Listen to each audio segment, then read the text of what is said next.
ପାଣି ଉପରେ ଭାସୁଥିବା ଡାକଘର ଭାରତରେ ଅଛି। ଆପଣ କେବେ ପାଣି ଉପରେ ଭାସୁଥିବା ଡାକଘର ଦେଖିଛନ୍ତି କି? ଶୁଣିବାକୁ ଫିଲ୍ମ ପରି ଲାଗୁଛି ନା? କିନ୍ତୁ ଏହା ସତ୍ୟ।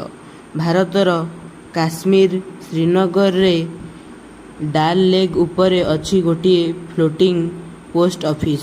ହଁ, ଏହି ଡାକଘର ପାଣି ଉପରେ ଭାସୁଅଛି। ଲୋକମାନେ ଏଠାକୁ ଚିଠି ପଠାନ୍ତି, ପୋଷ୍ଟ କାର୍ଡ଼ କିଣନ୍ତି। ଅନ୍ୟମାନେ ନୌକାରେ ବସି ଡାକଘରକୁ ଦେଖିବାକୁ ଆସନ୍ତି। ଚାରିଆଡ଼େ ଶାନ୍ତ ପାଣି, ପାହାଡ଼, ସୁନ୍ଦର ଦୃଶ୍ୟ। ଆଉ ତା ମଧ୍ୟରେ ଭାସୁଥିବା ଏହି ଡାକଘର ଦେଖିଲେ ଲାଗେ ଯେପରି ସ୍ୱପ୍ନର ଦୁନିଆ। ସବୁଠାରୁ ଆଶ୍ଚର୍ଯ୍ୟ କଥା, ଏହା କେବଳ ଟୁରିଷ୍ଟଙ୍କ ପାଇଁ ନୁହେଁ, ଆଜି ମଧ୍ୟ ସେଠାରେ ଡାକ ସେବା ଚାଲିଅଛି। ଭାବନ୍ତୁ, ପାଣି ଉପରେ ଭାସୁଥିବା ଡାକଘରରୁ ଚିଠି ପଠାଇବାର ଅନୁଭୂତି କେମିତି ହେବ?